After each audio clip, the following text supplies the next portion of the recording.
In this video, I'm going to show you how to set up the AirTriggers and why this is a must-have feature for you.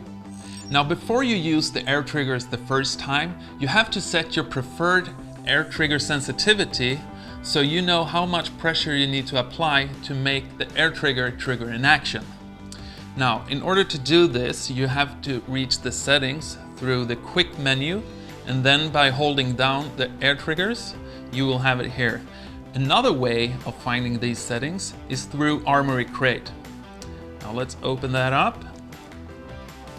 So when pressing the console here and scrolling down, you will have the same setting. But this is also where we find the finger resting feature.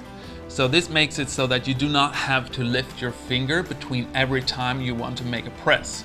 So this is a feature you definitely want to have activated. So let's turn that on. Moving on to the pressure level. So the first screen you are going to see is this one. And here you get a preview of how much pressure you're applying to the button.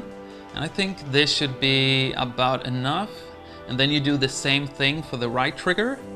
And maybe around here should do it. And in this screen you get a preview of both buttons at the same time, so you know how much pressure you're applying for it to trigger. Okay, so that is all to it.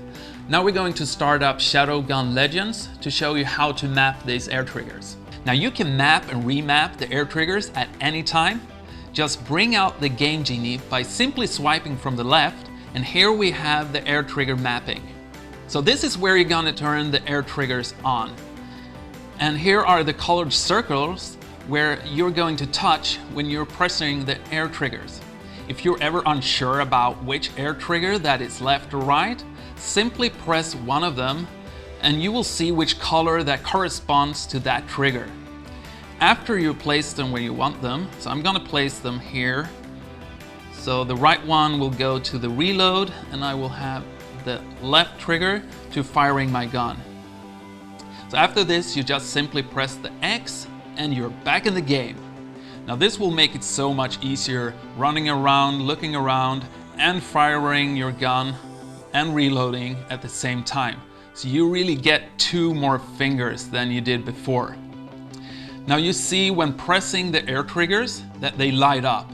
If you notice that the sensitivity is too high or low, you can always quickly access the Armoury Crate by simply swiping in from the right. You press the console button, swipe down here to the sensitivity, press here and reset. And after this, you just follow the same process as you did before. Now you go to the Armoury Crate home screen, you press the launch button, now just launch it and boom, you are back in the game.